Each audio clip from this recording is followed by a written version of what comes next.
எல்லாருக்கும் வணக்கம். நான் ஓம் பிரகாஷ் பேசுகிறேன். இது வரைக்கும் நீங்கள் இந்த சேனலை சப்ஸ்கிரைப் பண்ணலாம், சப்ஸ்கிரைப் பண்ணிக்கோங்க. அது மட்டும் இல்லாமல் பக்கத்தில் இருக்க பெல் பட்டனையும் கிளிக் பண்ணி வச்சுக்கோங்க. அப்போ தான் நம்ம சேனலில் போகிற எல்லா வீடியோஸும் வந்து உங்களுக்கு நோட்டிஃபிகேஷனில் காமிக்கும்.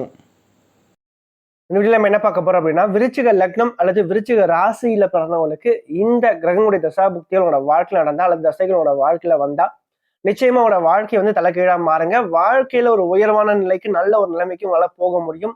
இந்த கிரகங்கள் உங்க ஜாதகத்துல நல்லா இருந்தா போதும். சரிங்களா? ஏன்னா ஒரு மனிதன் வந்து தன்னுடைய வாழ்க்கையை வந்து வாழக்கூடிய காலகட்டம் அப்படின்னு பார்க்கும்போது இந்த 20 வயதுல இருந்து 50 வயதுக்குள்ள அவனுடைய வாழ்க்கையில அவன் வந்து வாழக்கூடிய ஒரு காலகட்டம் அப்படின்னு சொல்லலாம். ஏன்னா இந்த காலகட்டத்துல வந்து பாத்தீங்கன்னா குடும்பம், திருமணம், குழந்தை பாக்கியம், நல்ல வேலை, நல்ல தொழில், பொருளாதார ஏற்றம், நல்ல வீடு மனை வாகன வசதின்னு சொல்லிட்டு எல்லாத்தையுமே அவன் சம்பாதிக்கக்கூடிய அமைத்து கொள்ளக்கூடிய ஒரு காலகட்டம் இந்த 20 வயதுக்குள்ளதான். சரிங்களா? சோ அப்ப இந்த காலகட்டங்கள்ல என்ன தசாபுக்தி வருதுன்னு சொல்லிட்டு முக்கியமா பார்க்கணும். ஏன்னா ஒரு ஜாதகத்துல மொத்தம் 9 கிரகங்கள் இருக்கு. அந்த 9 கிரகங்கள்ல வெறும் 3ல இருந்து 4 கிரகம் நல்லா இருந்தா மட்டுமே போதும் உங்களோட வாழ்க்கையை நீங்க சந்தோஷமா வாழ்றதுக்கு. சோ இந்த கிரகங்கள் மட்டும் இந்த லக்னத்துல அல்லது இந்த ராசியில பிறந்தவங்களுக்கு நல்லா வலுவா இருந்துட்டா போதும். கண்டிப்பா உங்களோட வாழ்க்கை நல்ல ஒரு காலகட்டமா நல்ல ஒரு உயர்வான நிலைக்கு அந்த கிரகங்கள் அந்த தசாபுக்திகள் உங்களை கொண்டு செல்லும். சரிங்களா? அதுதான் முக்கியமான விஷயம். இப்போ விருச்சிகத்துல பிறந்தவங்களுக்கு வந்து பாத்தீங்கன்னா இந்த 4 கிரகங்களுடைய தசாபுக்திகள் வந்துச்சுன்னா கண்டிப்பா நீங்க வாழ்க்கையில ஒரு உயர்வான நிலைக்கு போவீங்க. அதுல முக்கியமா முதல்ல யாருக்கு அப்படின்னு பார்க்கும்போது முதல்ல குரு தான். ஏன்னா இது லக்னாதிபதினு சொல்லப்படக்கூடிய செவ்வாயை நீ முன்னாடி சொல்லாம குருவை சொல்றேன்னு பார்க்கும்போது இந்த விருச்சிகத்தை பொறுத்த வரைக்கும் லக்னத்துக்கும் 6க்கும் ஆதிபத்தியம் பெற்றவரா இந்த செவ்வாய் வருவார். பெரும்பாலும் விருச்சிக ராசிக்காரங்க அல்லது விருச்சிக லக்னத்தை பொறுத்தவங்க பாத்தீங்கன்னா பிரச்சனை வந்து இவங்களை தேடி வர்றதை விட இவங்களாவே போய் பிரச்சனைகளை மாட்டிப்பாங்க. அதுதான் முக்கியமான விஷயம். ஏன்னா லக்னாதிபதியே 6 கூடியனா வருவார். அப்போ வாழ்க்கையில பிரச்சனையை தேடி இவங்களா போய் மாட்டுவாங்க. அதனால வந்து இதுல செவ்வாய் வந்து 2ஆம் பட்சம் தான். முதல்ல வந்து குரு தான். சரிங்களா? முதல்ல குரு தசை அல்லது குரு புக்தி வரக்கூடிய காலகட்டங்கள் நிச்சயமா விருச்சிக லக்னத்துல போறவங்களுக்கு ஒரு சிறப்பான ஒரு ஏற்றத்தை கண்டிப்பா தரும். குறிப்பா உங்க ஜாதகத்துல குரு பகவான் கெடாம இருக்கணும். அதுதான் முக்கியமான விஷயம். குரு ஓரளவுக்கு வலுத்து உங்க லக்னத்துக்கு 2ஆம் இடத்துலயோ 5ஆம் இடத்துலயோ 9ஆம் இடத்துலயோ அமரும் போது அல்லது லாபஸ்தானத்துல அமரும் போது நிச்சயமா அந்த குரு தசை நல்ல ஒரு உயர்வான நிலைக்கு கொண்டு செல்லுது அப்படின்னு சொல்லலாம். அனுபவத்துல சொல்லலாம். காரணம் என்ன அப்படின்னு பார்க்கும்போது 2க்கும் 5க்கும் ஆதிபத்தியம் பெற்றவர் முழுக்க முழுக்க இந்த லக்னத்துக்கு இவர் தான் யோகாதிபதி. சரிங்களா? அப்ப குரு மட்டும்தான் வந்து உங்களுக்கு வந்து பெரிய ஒரு நன்மையும் பெரிய ஒரு ஏற்றத்தை கொடுக்க முடியும். இப்ப என்ன பண்ணுவார்? குரு தசை குரு புக்தி வரக்கூடிய காலகட்டங்கள்ல குடும்ப வாழ்க்கையை முதல்ல அமைச்சு கொடுப்பார். ஒரு சரியான ஒரு வயதுல விருச்சிக லக்னத்துல பிறந்த ஒரு நபருக்கு குரு தசை வருதுன்னா கண்டிப்பா திருமணம் நடக்கும். நல்ல ஒரு வாழ்க்கை துணை கிடைப்பாங்க. குடும்பத்துல சந்தோஷம், மகிழ்ச்சி அதிகரிக்கும். குடும்பத்துல ஏதாவது கஷ்டங்கள் இருந்தாலும் அந்த கஷ்டம் கண்டிப்பா விலகும். குடும்பம் ஒரு உயர்வான நிலைக்கு செல்லும். அது மட்டும் இல்லாம நல்ல ஒரு இல்லற வாழ்க்கை, நல்ல ஒரு வாழ்க்கை துணை கிடைப்பாங்க அந்த ஜாதகருக்கு. அது மட்டும் இல்லாம நல்ல ஒரு தொழில், நல்ல ஒரு உத்தியோகம் கிடைச்சி வாழ்க்கையில செட்டில் ஆவறதுக்கான அனைத்து விஷயங்களையும் குரு பகவான் கொடுப்பாரு. ஏன்னா தனக்காரகன் 2ஆம் அதிபதியும் அவரே வரார். அப்ப பொருளாதார நிலையை பொறுத்த வரைக்கும் நல்ல ஒரு உயர்வான நிலைக்கு அந்த ஜாதகனை குரு பகவான் நிச்சயமா கொண்டு செல்வார். குரு தசை அல்லது குரு புக்தி வரக்கூடிய காலகட்டங்கள்ல உங்களுக்கு குரு தசை வரலன்னா கூட பரவாயில்லைங்க. சப்போஸ் உங்களுக்கு வந்து பாத்தீங்கன்னா சுக்கிர தசை நடக்குது அல்லது சூரிய தசை நடக்குதுன்னு வச்சுக்கோங்களேன்.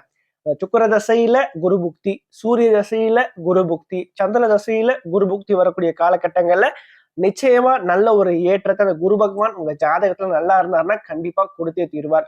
குறிப்பா இந்த இடத்துல குரு பகவான் வந்து பாத்தீங்கன்னா சனி, ராகு, கேது, செவ்வாயோட சேராம இருக்கிறது இன்னும் சிறப்பு. அப்படி சேர்ந்தா பலன்கள் கண்டிப்பா மாறுபடும். கொஞ்சம் பிரச்சனைகள் அப்படின்றத கண்டிப்பா ஏற்படும் அப்படின்னு சொல்லலாம். அதுக்கடுத்து இவர் 5ஆம் அதிபதியாவும் வர்றாரு. சரிங்களா? அப்போ குழந்தை பாக்கியத்தையும் இவர் தான் கொடுத்தாகணும். அப்போ திருமணம் ரொம்ப நாளா ஆகி திருமணம் ஆகி அந்த குழந்தை பாக்கியம் இல்லாம இருக்கிறவங்களுக்கு கரெக்டா இந்த குரு தசையோ அல்லது குரு புக்தி வரக்கூடிய காலகட்டங்கள்ல ஆண் வாரிசு கிடைத்தே தீரும். சரிங்களா? இப்படிப்பட்ட தன்மையும் கொடுப்பார். அதே மாதிரி பூர்வீக சொத்துக்கள் சம்பந்தப்பட்ட பிரச்சனை இருந்துச்சுன்னா இந்த காலகட்டங்கள்ல அந்த பிரச்சனை தீரும். அதுதான் முக்கியமான விஷயம். அதே மாதிரி பூர்வீக சொத்துக்கள் ஜாதகருக்கு கண்டிப்பா கிடைக்கும். அதற்கடுத்து 2ஆம் பட்சமா யாருக்கு அப்படின்னு பார்க்கும்போது உங்க லக்னாதிபதினு சொல்லப்படக்கூடிய செவ்வாய் தான் வந்து 2ஆம் பட்சமா வருவாருங்க. உங்க செவ்வாய் வந்து பாத்தீங்கன்னா லக்னத்திலேயோ அல்லது லக்னத்துக்கு 3ஆம் இடத்துலயோ அல்லது 7ஆம் இடத்துலயோ அல்லது 10ஆம் இடத்துலயோ அல்லது 4ஆம் இடத்துலயோ அமரும் போது நிச்சயமா அந்த செவ்வாய் ஓரளவுக்கு நல்ல விஷயங்கள் அதிகமா கொடுக்குறாரு அப்படின்னு சொல்லலாம். விருச்சகத்தை பொறுத்த வரைக்கும் இந்த இடங்கள்ல இருக்கும்போது மட்டும்தான் செவ்வாய் வந்து வலுவா இருப்பாருங்க. பொருளாதார ரீதியா நல்ல ஒரு உயர்வான நிலை, நல்ல ஒரு வளர்ச்சியை கண்டிப்பா கொடுப்பாருங்க. செவ்வாய் ஒரு லக்னத்திலயோ அல்லது ஒரு ராசியிலயோ அல்லது பார்த்தீங்கன்னா வலுவான ஒரு தன்மையில இருக்காரு அப்படின்னா கண்டிப்பா அவனுக்கு சொத்து பத்துகள் மீது ஆசை அதிகமா இருக்கும். நிலபுலன்கள் அதிகமா சம்பாதிக்கணும்ன்ற ஆசை அதிகமா இருக்கும். நிறைய சொத்துக்களை சேர்க்கணும்ன்ற ஆசை அதிகமா இருக்கும். அதாவது இந்த மண் ஆசைன்னு சொல்லுவாங்க பாத்தீங்களா? செவ்வாய் அதிகமா வழுக்க வழுக்க அந்த மண்ணின் மீது ஆசை அதிகமா அவனுக்கு இருக்கும். அதே மாதிரி 1க்கு 2 வீடாவே கட்டுவாங்க செவ்வாய் வளர்த்தவங்க. அப்ப செவ்வாய் தசை வரக்கூடிய காலகட்டங்களில் நல்ல ஒரு வளர்ச்சி கண்டிப்பா கிடைக்கும். லக்னாதிபதி தசை என்ன இருந்தாலும் ஒரு ஜாதகனை உயர்த்தி நிற்கும். சரிங்களா? அந்த வகையில பார்க்கும்போது விருச்சிக லக்னத்துல பொறுத்தவரைக்கும் இந்த செவ்வாய் தசை செவ்வாய் 6ஆம் இடத்தோட தொடர்பு கொள்ளாம இருக்கும். உங்க லக்னத்துக்கோ அல்லது ராசிக்கோ 6ஆம் இடத்துல அந்த மேஷத்துல செவ்வாய் இல்லாம இருந்து இந்த செவ்வாய் தசை நடக்கும்போது ஓரளவுக்கு நல்ல ஒரு உயர்வான நிலையை கண்டிப்பா கொடுக்குது அப்படின்னு சொல்லலாம். ஓரளவுக்கு நல்ல ஒரு வளர்ச்சி அந்த செவ்வாய் கொடுக்குது அப்படின்னு சொல்லலாம். ஸோ செவ்வாய் தசை கண்டிப்பா நல்ல ஒரு ஏற்றத்தை கொடுக்கும். ஆனா இங்கேயும் பாத்தீங்கன்னா செவ்வாய் சனியோட சேரக்கூடாது, ராகுவோட சேரவே கூடாது. சரிங்களா? அப்படி சேர்ந்தாருன்னா கண்டிப்பா பலன்கள் தலைகீழா இருக்கும். அதே மாதிரி செவ்வாய் 6ஆம் இடத்துல இருக்கும்போது அந்த செவ்வாய் தசையில நிறைய கடன் வாங்கி கடனாலேயே ஜாதகன் வீழ்ற மாதிரியான விஷயங்களையும் இந்த செவ்வாய் தசை செய்யும். அப்போ ஆரோக்கியம் சம்பந்தப்பட்ட பிரச்சனை கொடுக்குறது இந்த மாதிரியான விஷயங்களை செவ்வாய் 6ஆம் இடத்தை தொடர்பு கொள்ளும் போது செய்யும். அதே மாதிரி வாழ்க்கையில சில பிரச்சனைகள் சில போராட்டங்களுடன் சில வாழ்க்கையை அது செவ்வாய் ஏற்படுத்தி கொடுக்கும் அப்படின்னு சொல்லலாம். அப்போ செவ்வாய் பாத்தீங்கன்னா உங்க லக்னத்திலேயோ அல்லது 3ஆம் இடத்துலயோ அல்லது 4ஆம் இடத்துலயோ அல்லது 7ஆம் இடத்துலயோ அல்லது 10ஆம் இடத்துலயோ லாபஸ்தானத்துல இருக்கும் போது அந்த செவ்வாய் தசை ஓரளவுக்கு வாழ்க்கையில் நல்ல ஒரு ஏற்றத்தை விருச்சிக லக்னத்தை பொறுத்தளவுக்கு செய்து அப்படின்னு சொல்லலாம். சரிங்களா? அடுத்து 3ஆம் பட்சமா யார் அப்படின்னு பார்க்கும்போது சூரியன் தான். ஏன்னா சந்திரன் பாத்தீங்கன்னா பாதகாதிபதி வந்துருவார் இந்த லக்னத்துக்கு. அப்போ சூரியன் தான் 10ஆம் அதிபதி. சரிங்களா? அவர் தான் அடுத்த விஷயத்த கொடுத்தே ஆக்கணும். இப்போ சூரிய தசை நடக்கின்ற காலகட்டங்கள் நிச்சயமா ரொம்ப சூப்பராகவே இருக்கும் விருச்சிகத்தை பொறுத்த வரைக்கும்.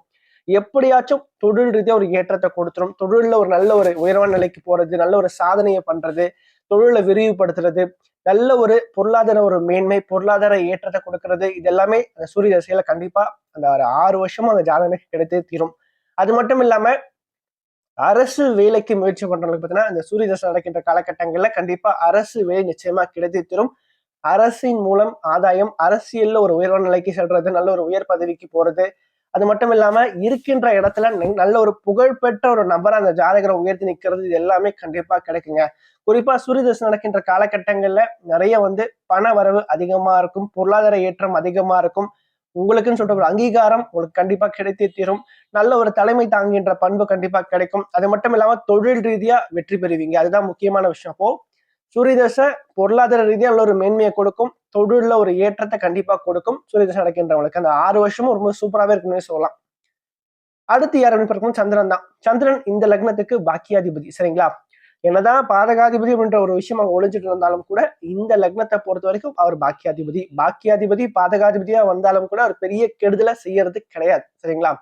சோ அந்த வகையில பார்க்கும்போது சந்திரன் வளர்ப்பறையா இருக்கின்ற சமயத்துல, பௌர்ணமியில இருக்கின்ற சமயங்கள்ல கண்டிப்பா சந்திரதசை அந்த 10 வருஷமும் பாத்தீங்கன்னா இந்த விருச்சிக லக்னத்தை பொறுத்தவங்களுக்கு ஒரு உயர்வான ஒரு வளர்ச்சியை கண்டிப்பா கூட நம்ம சொல்லலாம். வாழ்க்கையில சில சமயங்கள்ல பாத்தீங்கன்னா நீங்க மனம் துவண்டு போய் என்னடா வாழ்க்கை எதுன்னு உட்கார்ந்து காலகட்டத்துல இந்த சந்திரதசை வரும்போது பாத்தீங்கன்னா கண்டிப்பா பொருளாதார ரீதியா நல்ல ஒரு முன்னேற்றத்தை கொடுக்கும். 2வது விஷயம் எல்லாத்தையுமே அனுபவிக்கின்ற தன்மையை கொடுக்கும். வாழ்க்கையில நீங்க என்ன சம்பாதிக்கிறீங்களோ அது எல்லாத்தையும் அனுபவிக்கிறதுன்னு சொல்லிட்டு ஒரு பாக்கியம் வேணும். சரிங்களா? சோ அப்படிப்பட்ட பாக்கியத்தை சந்திரன் கொடுப்பார். அதே மாதிரி தாயார் தாய் வழி சொத்துக்கள் உங்களை தேடி வரும். சரிங்களா? அது மட்டும் இல்லாம உறவுகளால் நல்ல ஒரு ஏற்றம் கண்டிப்பா கிடைக்கும். நல்ல ஒரு சொத்து சுகம் சம்பாதிப்பீங்க. நல்ல ஒரு வீடு மனை வாகன வசதி உண்டு பண்ணி கொடுப்பாருங்க சந்திரன். அது மட்டும் இல்லாம சந்திரன் நடக்கின்றவங்க பிசினஸ் பண்ணீங்கன்னா கண்டிப்பா ரொம்ப சிறப்பாவே வருவீங்க அந்த காலகட்டங்கள்ல.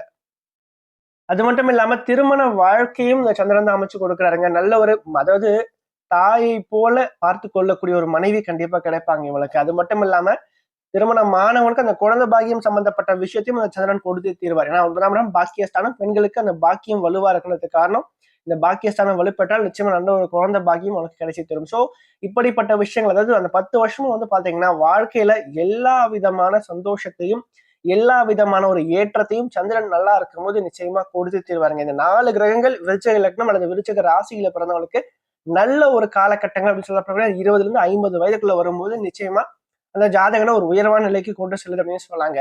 சோ அது மட்டும் இல்லாம இந்த கிரகங்கள் எல்லாமே சனி, ராகு, கேது, செவ்வாயோட சேராம இருக்கணும். நீங்க லக்னாதிபதியாவே இருந்தாலும் செவ்வாய் கூட இந்த கிரகங்கள் சேரக்கூடாது. சரிங்களா? அப்படி சேர்ந்தாங்கன்னா கண்டிப்பா பலன்கள் தலைகீழா நடக்கும். சில பிரச்சனைகளையும் அந்த ஜாதகர் சந்திப்பார் இந்த தசா புக்ஸ்ல நடக்கும் போது. சரிங்களா? அது மட்டும் தெளிவா நீங்க பாத்துக்கணும். அதே மாதிரி இதுல சனி சூரியன் இவங்க 2 பேரும் பாத்தீங்கன்னா ஓரளவுக்கு ஆவரேஜான பலன்களை கொடுப்பாங்க விருச்சிக லக்னத்துல போறவங்களுக்கு. சரிங்களா? மாறாக சனி ஓரளவுக்கு நல்ல வலுவா இருந்து குரு பார்வையோ அல்லது சுக்கிரனோட தொடர்பு பெறும்போது நிச்சயமா சனி தசையும் பார்த்தீங்கன்னா நல்ல ஒரு ஏற்றத்தை கொடுக்குது. சரிங்களா? சுபகிரகங்களும் சேரும் போது சனியும் சுக்கிரனும் ஓரளவுக்கு நல்ல பலன்களை கொடுக்குறாங்க அப்படின்னு சொல்லலாம். இந்த வீடியோ உங்களுக்கு பிடிச்சிருந்துச்சுன்னா லைக் பண்ணுங்கள், கமெண்ட் பண்ணுங்கள். அது மட்டும் இல்லாமல் உங்களோட ஃப்ரெண்ட்ஸுக்கும் சரி உங்களோட ஃபேமிலிக்கும் இந்த வீடியோ ஷேர் பண்ணுங்கள். ஏன்னா அவனோட வாழ்க்கையில் கண்டிப்பாக ஒரு மாற்றத்தை ஏற்படுத்தக்கூடிய வகையில் இந்த வீடியோ இருக்கும். குறிப்பாக சொல்லப்போனால் கஷ்டத்தில் இருக்கக்கூடியவங்களுக்கு இந்த வீடியோ ஷேர் பண்ணுங்கள். அவனோட வாழ்க்கையில் ஒரு தன்னம்பிக்கை ஊட்டுறதுக்காகவும் ஒரு மாற்றத்தை ஏற்படுத்தும் வகையில் இந்த வீடியோ நிச்சயமாக அவனோட வாழ்க்கையில் அமையும்.